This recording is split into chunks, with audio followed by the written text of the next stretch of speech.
and Congressman Cedric Richmond. Both Senator Coons and Cedric Richmond are co-chairs to the Harris for President campaign. But before we get into the business of this briefing, I want to give you guys a brief rundown of some of the voices you're going to hear from tonight. Every day we'll give you a preview of some of the voices that you'll hear from, and later in today we'll provide you with the full program and a few surprises along the way. These are voices that represent our broad and diverse coalition and the issues that matter most to voters, the same issues that Vice President Harris has spent her entire career fighting on behalf of. This is not an exhaustive list, but to name a few voices for tonight, we'll have UAW President Shawn Fain, we'll have Congresswoman Alexandria Cortez-Masto, or Ocasio-Cortez, Secretary Hillary Rodham Clinton, Congressman Jamie Raskin, Congresswoman Jasmine Crockett, who is also a campaign co-chair, Congresswoman Grace Mean, the men and women that have been subjected to cruel and dangerous abortion bans under Donald Trump and have bravely told their stories, everyday Americans like Amanda and Josh Orozki, Caitlin Joshua, Haley Duvall, and elected officials like Governor Andy Beshear, who had the courage to stand up for what is right. You'll also hear from Senators Warnock and Senator Chris Coons before we hear from President Biden later in the evening. Again, these are just some of the voices that you'll hear from tonight and throughout the week. And our convention is so much bigger than who. This convention is about who we're fighting for and what we're fighting for. And so tonight we're going to talk a lot about freedom. And you're going to hear that from the speakers throughout the evening, which is a perfect introduction to the executive director of the convention, Alex Hornbrook. Alex has worked tirelessly over the last 17 months to put this convention together. I think we're all seeing the fruits of that labor and really excited about what we're going to see tonight. So with that, I'll turn it over to Alex. Thank you, Quentin. Good morning. Welcome to Chicago for those of you who came in from out of town, and thank you for joining us for the first day of the 2024 Democratic National Convention. Over the last year plus, as Quentin referenced, we've been building the stage, literally and figuratively, here in Chicago for Democrats to tell our story directly to the American people. Tonight's theme, For the People, will showcase Kamala Harris's commitment to fighting for everyday Americans, because at its core, the Harris Waltz ticket is a ticket for the people. And we'll also be honoring, of course, President Joe Biden. We would not be here without him.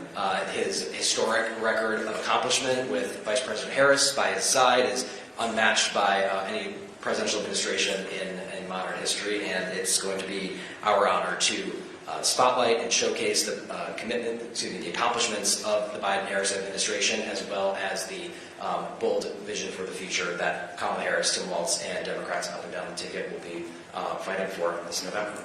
And so with that, I'm going to turn it over to Senator Chris Coons.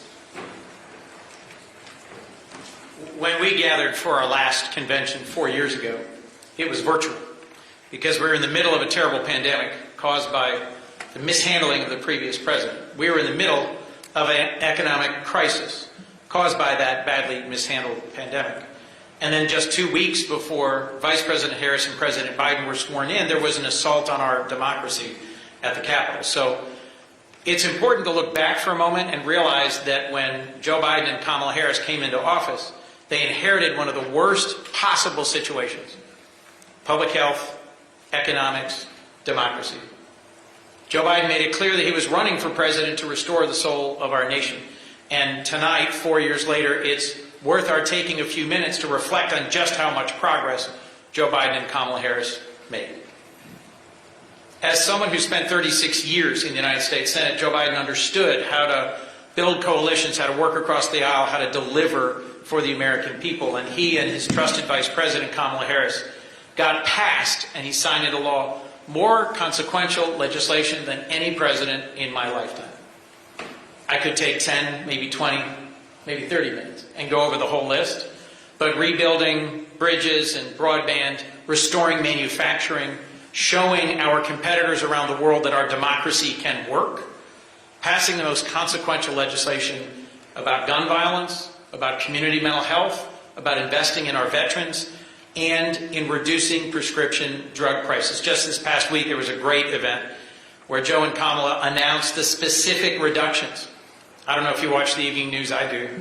Xarelto, Eliquis, Jardiance, ever heard of these things? There's ads for them constantly, $500 a month to $200 a month. It's going to save $6 billion for for the American taxpayers. It's going to save $1.5 billion out of pocket for seniors. $35 a month for insulin, which diabetics like members of my family rely on critically and have cost out the wazoo for decades. $2,000 a year out-of-pocket cap. Joe Biden and Kamala Harris have fought tirelessly for the American middle class to reduce costs. And his trusted Vice President, Kamala Harris, is the right person to carry forward that fight. And this week is about celebrating what it means to be for the people. Vice President Harris has chosen in Tim Walz a running mate who has a coach, a congressman, a sergeant, a veteran, a governor, has a record of fighting for the middle class. And I'm excited that we're kicking off our campaign by celebrating just how much Joe Biden got done at home and abroad. Standing up to Putin's aggression in Ukraine, not just strengthening but expanding NATO, rebuilding incredible creative partnerships throughout the Indo-Pacific and with the global South to make us safer and stronger. He's got a longer record of accomplishment than we could possibly celebrate tonight, but I'm grateful to play some small part in doing that. The contrast couldn't be sharper. Donald Trump, as president, talked about rebuilding our infrastructure. Joe Biden and Kamala Harris actually got it done. Joe Biden talked about restoring manufacturing and got it done, where Donald Trump just talked. Reducing prescription drug prices and strengthening and defending our nation's access to affordable health care. Donald Trump said he would get it done. Joe Biden and Kamala Harris did it. It's an incredible record given how tight the margins were. On our best days, we had 50 folks in our caucus willing to vote for Joe Biden's agenda in the Senate. I think it was a 5-seat margin in the House. And as someone who led the Office of Public Engagement, former chairman of the Congressional Black Caucus, and the best congressional pitcher in our history, I'm going to hand it over to Congressman Cedric Richmond to further expound on how we've got a lot to celebrate tonight, and we've laid a great foundation for not just a successful convention, but for a campaign that is going to move Kamala Harris and Tim Walz forward as our next president, vice president. Thank you.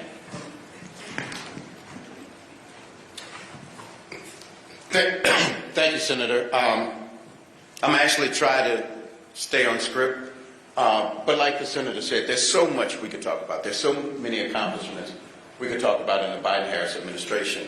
But today, I want to focus on why we're here, and that's for this convention. And that is to highlight the contrast between the Harris-Walz agenda and the Donald Trump agenda. One agenda is about the people. One agenda is about one person. And so tonight, you will also hear from the 46th President of the United States, Joe Biden, who accomplished more in 4 years than most presidents do in a full term. Like he has through his entire 50-plus year service to this country as a public servant, every step of the way during his presidency, President Biden put the people first, and Vice President Harris. It was never about politics. It was never about profit. It was never about party. It was always about the people. How do we wake up every day and make the people's lives better? And I think that that is the common thread that ran throughout the White House, ran throughout the Senate, ran throughout the House. And that's the key. And so if there's any stark difference we take away today, it is that everything we do is for the people. And you will hear that common thread consistently through the night. You will also hear the president tonight talk about the successes of the Biden-Harris administration. And I think it's important for him to answer those age-old questions of, what have you done for me lately? Why bother to actually go out and vote? And so he has to remind people of the successes that the Biden-Harris agenda had.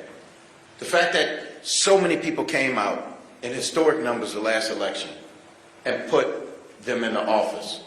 But what did they get for it? And that's what you'll hear tonight. And he'll go down the list.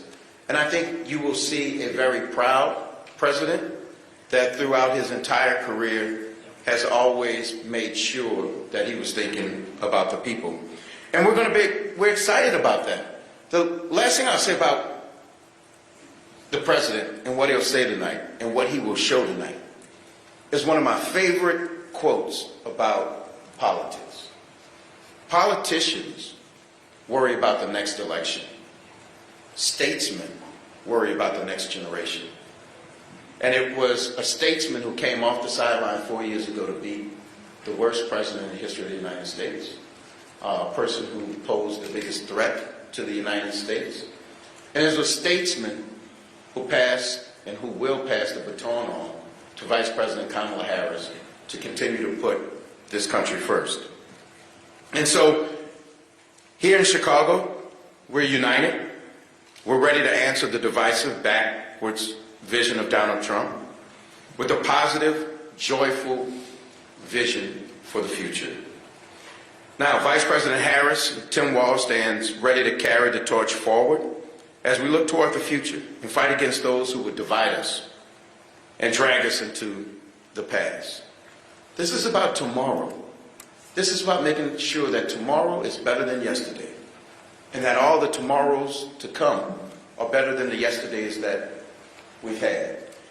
And so, if you look at where we were 4 years ago, and the senator touched on it, 54% of schools closed, businesses shuttered, people dying. You couldn't even go to funerals. You couldn't celebrate the lives of your loved ones. You couldn't visit them in the hospital to say goodbye. That's what the country was 4 years ago, before we had a president that came and a vice president that came in very intentional about righting those wrongs. But under President Biden, let's go back to Trump. I'm going to spend just another second on what we inherited. Crime and unemployment were up. Trump cut taxes for billionaires and corporations and made those in the middle class and those aspiring to be in the middle class pay for it. We saw an insurrection at the Capitol, led and encouraged by that same unhinged former president. And I want you all to remember, Senator and I, we were in the building. It wasn't peaceful protesters. It was an insurrection. And if you have any doubts of how it started, go to the debate when President Trump said to the Proud Boys, stand by, stand back and stand by. Then he summoned them to D.C. on January 6th. Then spoke that morning and said, we're going to go to the Capitol and you need to stop the steal, which cost us the lives of law enforcement agents and made us the mockery of the world that we no longer had peaceful transition of power. And now he wants us to hand him back the reins of this nation as he runs on a Project 2025 agenda to ban abortion nationwide, jack up costs on the middle class by thousands of dollars, and fire civil servants and replace them with Trump lawyers. But the American people know better. They elected President Biden and sent Donald Trump packing in 2020, and they will reject him again in 2024. And they will send Vice President Kamala Harris and Tim Walz to the White House.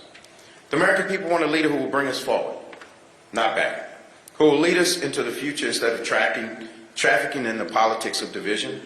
America is ready for President Harris and Vice President Walz.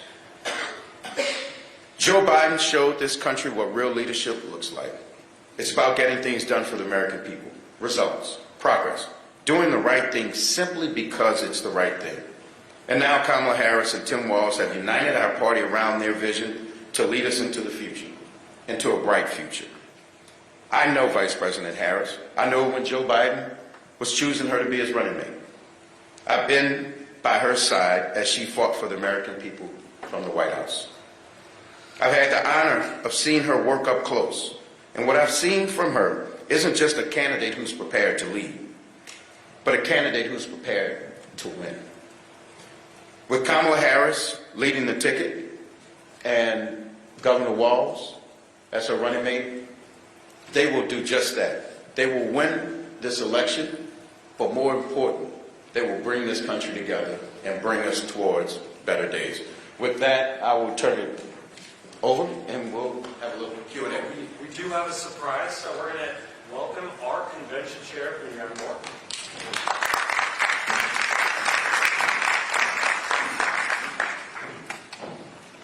The one and only Mignon. Good morning, everybody. And I will say I apologize for the delay. I think we all are going in different directions. Thank you, Senator King, for being here.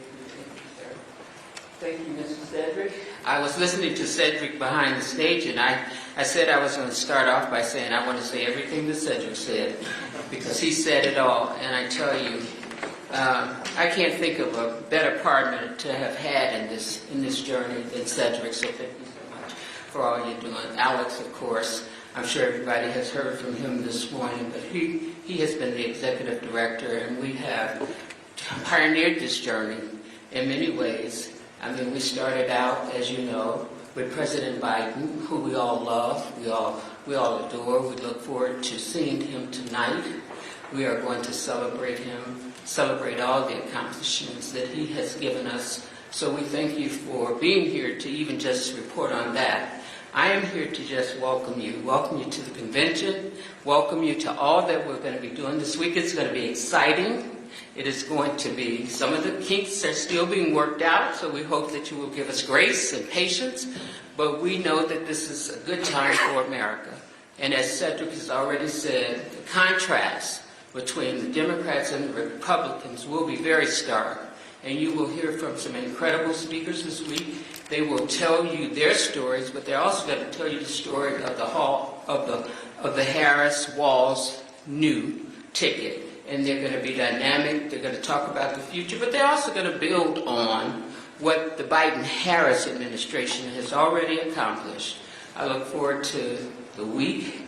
I even look forward to hearing all the spectacular speakers. Tonight you'll hear from Secretary Clinton. As you know, she was a pioneer for Senator Harris, now Vice President Harris, now the nominee. And so she's broke a lot of glass, and we stand on her shoulders, and she will bring us her vision of what it means to run as a nominee, and she will certainly embrace the vision of the Biden-Harris administration. So with that, I will stop. Oh, Quentin, welcome. We send all our friends. They have arrived, and we're happy to see you all. With that, I know you all are going to take questions. Got me. All right, we have time for a few questions. This is the press team over to the side, so when you don't get to every question, you can bug us. We'll go to Chicago's own Lynn Sweet first.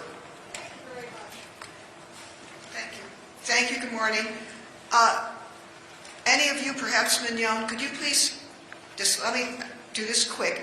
I would like you, if you could, expand on, preview a little more of what Hillary Rodham Clinton will say at this historic moment where we may be electing the first female president. That hasn't been discussed much, but this was something that was so much a part of the Clinton campaign. Perhaps Senator Coon, and I know we had a lot, just tell us on how Biden is reflecting on his mood at this point in history, what led to him. Don't mean to rehash anything, but there's a lot going on. If you could sum it up. And then, is it really right that he's speaking at 10 o'clock? And if so, isn't that a little bit past prime time? Thank you. Well, as you know, in 2016, Secretary Clinton won the popular vote. She ran an incredible race, and she shattered a lot of glass for many people. And I would even go back further than even Secretary Clinton. I would start with Fannie Lou Hamer, who was denied a seat at a Democratic convention. So you propel that forward, and you look at a Hillary Rodham Clinton. She has paved the way. And I want to also level set. She has been an incredible partner to Vice President Harris. They have a great friendship. You know, they're on speed dial with each other. And I suspect, I have not read her speech, so I should say that for the record, but I do know that she probably will talk a lot about what it means at this moment to have the second female and a female of color running. But what our responsibility is to that, too, as well, because it's not easy. And I say this all the time. We're trying to change and shift the mindset of people to see a woman as commander-in-chief. And Hillary Clinton has served as Secretary of State. She has served as our first nominee. So she has a world view of this And I believe that, I don't know why I want to keep calling her Senator Harris, because she is so many things, but Vice President Harris also has a worldview of what that means, and I think you will see that coming together this week. I'll just say briefly, the last few times I've had a chance to be with him, to speak with him, President Biden and First Lady Jill Biden are optimistic. They're focused on the future, on things that matter greatly to the American people, that they're determined to get done in the remaining 5 months. The Cancer Moonshot, there was just a wonderful event at Tulane that Cedric was at with them. I had a chance to be with the President in Austin as he was talking about the 60th anniversary of the Voting Rights Act, and he made some bold proposals about court reform. There's work to do abroad and at home. He's not just the leader of the free world, he's actually leading the free world. There's a war in Ukraine and a determination on his part and many of us to make sure that Ukraine gets the resources to win this fight. So whether it's the celebratory and positive event he just did with the Vice President about prescription drug price reduction, or it's campaigning, no one loves to campaign like Joe Biden. You will see him campaigning with some joy and some lift in Pennsylvania and around the country, and focusing on the job that's yet to be done, both for the remaining 5 months and then going forward. We will come back to the final schedule. It's 10 p.m. Central, and it will be in prime time, Lynn. Lynn, we're setting the final schedule after this. So, Yes. next question. Let's go to Coach. Can you name yourself an outlet? Yeah. Hello, my name is Igor Nemushin. I'm a correspondent from RIA News Agency DC Bureau. So I wonder if there are any talks, or what is the part of the agenda that will be dedicated to war in Ukraine and to fighting with Russia during this DNC? And if yes, then when should we expect such kind of conversations? Thank you. You will see on the program, woven through the entire 4 days, obviously the President will probably cover a lot of that tonight in his speech. I'm sure the Vice President will cover it in her speech. We have on Thursday, I believe, or it's Wednesday or Thursday, we have a full foreign policy section, and you will hear a lot about Ukraine. You'll hear a lot about all the things that we are working towards finding solutions. Gaza will be a part of those conversations as well. All right, Brittany Shepard, ABC. Like Barry Wendy Williams with you. Thank you very much for doing this, guys. I want to dig in a little bit more to the preview of Biden's speech. I know we're going to hear a lot about the Biden record, but I want to know, can you detail a little bit more about how he plans to pass the torch, more fulsomely endorse Harris? Like, what will that part of the speech really look like, sound like? Well, I won't give away the speech. The President and I, we may look alike, but I can't go that far. What I will tell you is that I think what he's going to say, in part, is that he picked Kamala Harris to be his running mate because she was brilliant, because she had experience as a prosecutor, experience as an attorney general. She was an effective and forceful U.S. senator. So when he picked her to be a real governing partner. And then through the years, she was that governing partner. She cast, like the senator said, so many tie-breaking votes, but she was also a person who held the Senate together in terms of that small minority, small majority, so that they could get historic things done. And so I think he's going to make sure that people understand he picked her because she was great, she was a great partner, and that she's going to be a great next president of the United States. We'll take one final question. Lindsay Hughes, CNN affiliate. Just have a question, logistical question. Thank you. Oh, thanks. Thanks for doing that. When will we have the schedule just for broadcasting purposes for the Biden speech? And then also, will we see the Vice President in the hall listening to the President's speech and then on stage as well after? No, I think I was going to say the same thing that Kevin did, which is that I think we have a slightly more detailed schedule coming out shortly after this, but there are also some elements that will be released day by day for your planning purposes. I think the team right behind you can fill you in on that after we wrap up here. Thanks. We are going to get as many excerpts every single day as we can. Goodbye, everybody. We will try our best every day. Yeah, that is the hope.